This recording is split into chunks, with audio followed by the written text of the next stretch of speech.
Sir కుక్కట్పల్లిలో ఒక మహిళని అతి దారుణంగా చంపిన విషయం తెలిసిందే. అండ్ ఈ సిచ్యువేషన్‌ని లింక్ చేస్తూ 'కాకి' మూవీని లింక్ చేసి మాట్లాడుతున్నారు. So okay. అంటే ఏంటి దీనికి లింక్ ఏంటి సార్? 'కాకి' మూవీ. కార్తీక్ 'కాకి' మూవీయా? అవును. ఓకే. ఓకే. ఓకే. కూకట్పల్లిలో జరిగినటువంటి హత్య కేసు అంటే రేణు అనే మహిళ 50 సంవత్సరాలు ఉంటుంది. తనని అతి దారుణంగా, కిరాతకంగా చేతులు కళ్ళు కట్టేసి హత్య చేశారు. అది నిన్న నుంచి మనం సర్క్యులేట్ అవుతుంది వార్త. అన్ని మీడియా ఛానల్స్లోనూ అదే వార్త. దాని గురించే ఎక్కువ వార్తలు కథనాలు ప్రచురించారు. అయితే 50 సంవత్సరాల మహిళని చంపింది ఎవరు అంటే ఇంట్లో పనిచేస్తున్నటువంటి సర్వెంట్స్. ఆ ఇద్దరు సర్వెంట్స్ని రాజస్థాన్ నుంచి తెచ్చిపెట్టుకున్నారని చెప్పేసి ఒక సమాచారం ఉంది. వాళ్ళు కూడా అది కూడా డైరెక్ట్ రిక్రూట్మెంట్ కాదు, ఒక ఏజెన్సీ ద్వారా సర్వెంట్ని హైర్ చేశారట. అందుట్లో ఒక అతనేమో ఎప్పటి నుంచో పనిచేస్తున్న వ్యక్తి, ఒక 6 నెలల నుంచి, ఇంకొక వ్యక్తి ఏమో కొత్తగా 11 రోజులు అవుతుంది జాయిన్ అయ్యి.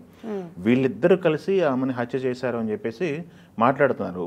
ఆ అగర్వాల్ ఇంట్లో ఎంత బంగారం పోయింది, ఎంత డబ్బులు పోయినాయి, ఎందుకు హత్య చేశారు, హత్య మోటివ్ ఏంటి అనేది పోలీసులు ఇన్వెస్టిగేషన్ చేస్తున్నారు. ఇన్వెస్టిగేషన్లో తేలాల్సిన అవసరం ఉంది.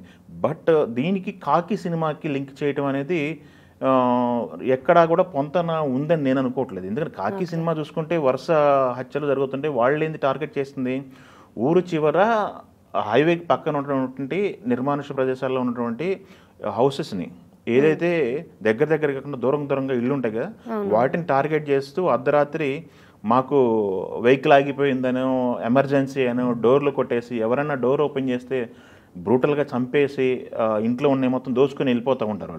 వాళ్ళు ట్రావెల్ చేస్తూ ఉంటారు, సంచారులాగా జీవనం గడుపుతూ ఉంటారు. వాళ్ళు లారీ డ్రైవర్స్గా ఉండేవాళ్ళు, కొంతమంది మహిళలు రెక్కి వేసేవాళ్ళు.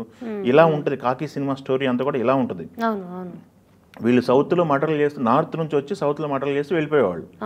మళ్ళీ 2 months 3 months తర్వాత మళ్ళీ వచ్చి అలా 'కాకి' సినిమా ఉదంతం అంతా జనానికి అందరూ తెలుసు. అదొక రియల్ ఇన్సిడెంట్ బేస్గా చేసుకొని వాళ్ళు రూపొందించిన సినిమా అని చెప్పారు. ఇన్సిడెంట్లు జరిగినాయి.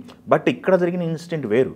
ఇక్కడ జరిగిన ఇన్సిడెంట్ ఏంటి, కుక్కట్పల్లిలో దాని హౌసింగ్ ఏరియా మొత్తం నివాస యోగ్యత ఉన్నటువంటి ప్రాంతాల్లో ఉన్నటువంటి ఏరియా. దాంట్లో గృహిణికి 50 సంవత్సరాల గృహిణిమ్మ చేతులు కాళ్ళు కట్టేసి ఇంట్లో పనిచేస్తున్న వాళ్ళు చంపేశారు. వాళ్ళేంటి, మన ఇక్కడ తెలుగు రాష్ట్రాలకు సంబంధించిన సర్వెంట్లు కాదు, వేరే దగ్గర నుంచి ఏజెన్సీ ద్వారా హైర్ చేసుకున్నారు వాళ్ళని.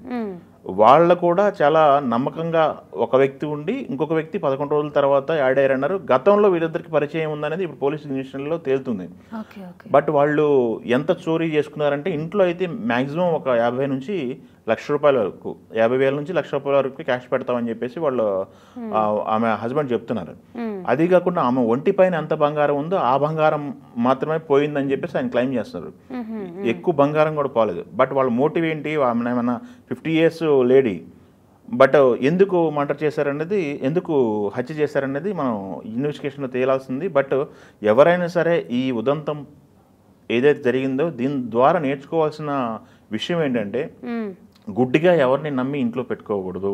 ఎందుకంటే వాళ్ళు స్వతహాగా కొంతమంది ఇప్పుడు మనం పని మనుషులు తెచ్చుకుంటారు, సర్వెంట్లను తెచ్చుకుంటారు, సొంత ఊళ్ళ నుంచి, బాగా తెలిసిన వ్యక్తుల నుంచి ఎంక్వైరీ చేసి నేర చరిత్ర లేని వాళ్ళకి, ఇట్లాంటి వాళ్ళని గ్యాదర్ చేసి పెట్టుకుంటారు ఎవరైనా సరే. సర్వెంట్లుగా సర్వెంట్ క్వార్టర్స్ వచ్చి పెట్టుకుంటారు.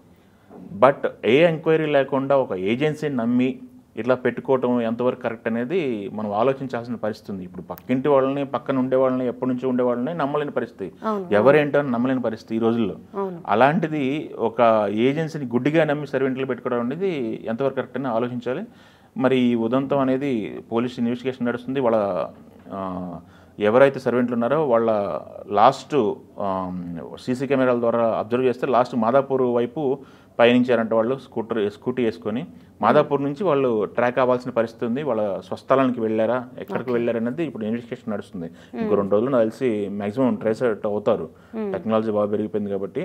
బట్ ఏదేమైనప్పటికీ కూడా మనిషి ప్రాణం ఒక పోయింది ఇక్కడ, అది తిరిగి రాని పరిస్థితి అనమాట.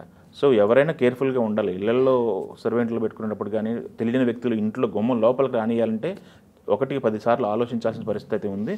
సో అందరూ కేర్ఫుల్గా ఉంటే బెటర్ అని నా అభిప్రాయం. 'కాకి' సినిమాకి దీనికైతే సంబంధం లేదు.